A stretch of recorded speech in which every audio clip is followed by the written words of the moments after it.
Thiruvananthapuram Pappanamcode industrial എസ്റ്റേറ്റിൽ അടിസ്ഥാന സൗകര്യങ്ങളില്ല എന്ന് പരാതി. നല്ല റോഡില്ലാത്തതും ശുദ്ധജലം ലഭിക്കാത്തതും കാരണം കമ്പനികൾ പലതും ഒഴിഞ്ഞുപോയി. സിഡ്കോയുടെ അനാസ്ഥയാണ് എസ്റ്റേറ്റിന്റെ നിലവിലെ അവസ്ഥയ്ക്ക് കാരണം എന്നാണ് ആക്ഷേപം.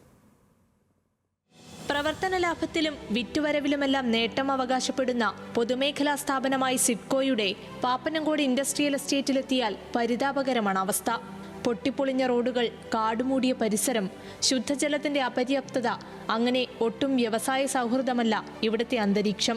കഴിഞ്ഞ 10-40 വർഷമായിട്ട് ഈ ഭൂമി ഇവിടെ ഈ റോഡ് അന്ന് തുടങ്ങിയ അതേ അവസ്ഥയിൽ തന്നെ, ഈ വ്യവസായ എസ്റ്റേറ്റ് എന്ന് തുടങ്ങിയപ്പോൾ ഉണ്ടാക്കിയിട്ടുള്ള അതേ റോഡും അതേ സംവിധാനങ്ങളും മാത്രമാണ് ഇന്നും ഇവിടെ നിലവിലുള്ളത്. അപ്പം കാലം മാറി വരുന്ന കാലത്തിനനുസരിച്ച് ഇവിടെ മാറി വരുന്ന സർക്കാരുകൾ ഈ വ്യവസായ എസ്റ്റേറ്റിനെ, അവിടുത്തെ വ്യവസായങ്ങളെയും പ്രോത്സാഹിപ്പിക്കുന്നതിന് വേണ്ടിയിട്ടുള്ള നടപടികളൊന്നും എടുത്തിട്ടില്ല. അത് കാരണമാണ് ഇവിടുന്ന് പല വ്യവസായങ്ങളും പൂട്ടിപ്പോകുന്ന ഒരു അവസ്ഥ ഉണ്ടായിട്ടുണ്ട്. അപ്പോൾ വ്യവസായികളെ പ്രോത്സാഹിപ്പിക്കുന്ന ഒരു സമീപനം ഉണ്ടാവാത്തത് കൊണ്ടും അവർക്ക് വേണ്ട അടിസ്ഥാന സൗകര്യങ്ങൾ ഇവിടെ ഒരുക്കി കൊടുക്കുന്നതിലും ഉണ്ടായ പരാജയമാണ് ഈ വ്യവസായ എസ്റ്റേറ്റിന്റെ ഈ ദുർഗതിക്ക് കാരണം. നിരവധി ചെറുകിട വ്യവസായങ്ങൾ ഇതിനകം ഇവിടെ നിന്നും മാറിപ്പോയി. 25 വർഷമായി റോഡ് ഇങ്ങനെ കിടക്കുകയാണ്. 56-ൽ ഉണ്ടാക്കിയ ഇൻഡസ്ട്രിയൽ എസ്റ്റേറ്റാണ് സിഡ്കോര. ഇതുവരെ ആർക്കും അതിന് താല്പര്യമില്ല. എല്ലാം ഓരോ ഗവൺമെൻറ് ഒരുമിച്ച് ചെയ്യുന്ന ആളെ ചെയ്യുന്നല്ലാതെ ഒന്നും ചെയ്യുന്നില്ല. വ്യവസായികളോട് വന്നിട്ട് പോലും തിരിച്ചു പോവുകയാണ്. ഓരോരുത്തർ സ്ഥാപനം തുടങ്ങാൻ വേണ്ടി വരുമ്പോൾ അവർക്കിവിടെ ഒക്കില്ലെന്ന് പറഞ്ഞിട്ട് പോവുകയാണ്. റോഡിന് മെയിനായിട്ട് ഈ റോഡിൻ്റെ പ്രശ്നമാണ്. ബാക്കിയുള്ള എല്ലാ പ്രശ്നവും എല്ലാവിടെ പ്രശ്നങ്ങളാണ് സംഭവം. ലൈറ്റ് കത്തൂല്ല, സ്ട്രീറ്റ് ലൈറ്റ് ഒന്നും കത്തൂല്ല. ഞാൻ ഇവിടെ 35 വർഷം കൊണ്ട് ജോലി ചെയ്യുന്നുണ്ട്.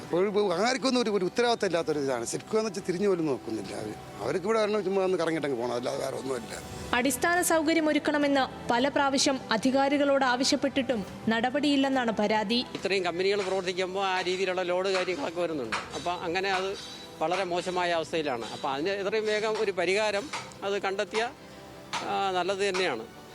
റോഡില്ല ശരിക്കും. ഇവിടെ നമ്മളെ യൂണിറ്റുകൾ നടത്തുന്നത് നമുക്ക് മാത്രം സാധിക്കാൻ പറ്റത്തില്ല. അപ്പം അതിനുമായിട്ട് ബന്ധപ്പെട്ട അധികാരികൾ അവരുമായിട്ട് ചെയ്തെങ്കിൽ മാത്രമേ അത് പറ്റത്തുള്ളൂ. വിഴിഞ്ഞം തുറമുഖം യാഥാർത്ഥ്യമായ സാഹചര്യത്തിൽ അടിസ്ഥാന സൗകര്യങ്ങൾ ഒരുക്കിയാൽ പാപ്പനംകോട് ഇൻഡസ്ട്രിയൽ എസ്റ്റേറ്റിന് കൂടുതൽ വ്യവസായങ്ങളെ ആകർഷിക്കാൻ കഴിയുമെന്നാണ് പ്രതീക്ഷ. ന്യൂസ് മലയാളം, തിരുവനന്തപുരം.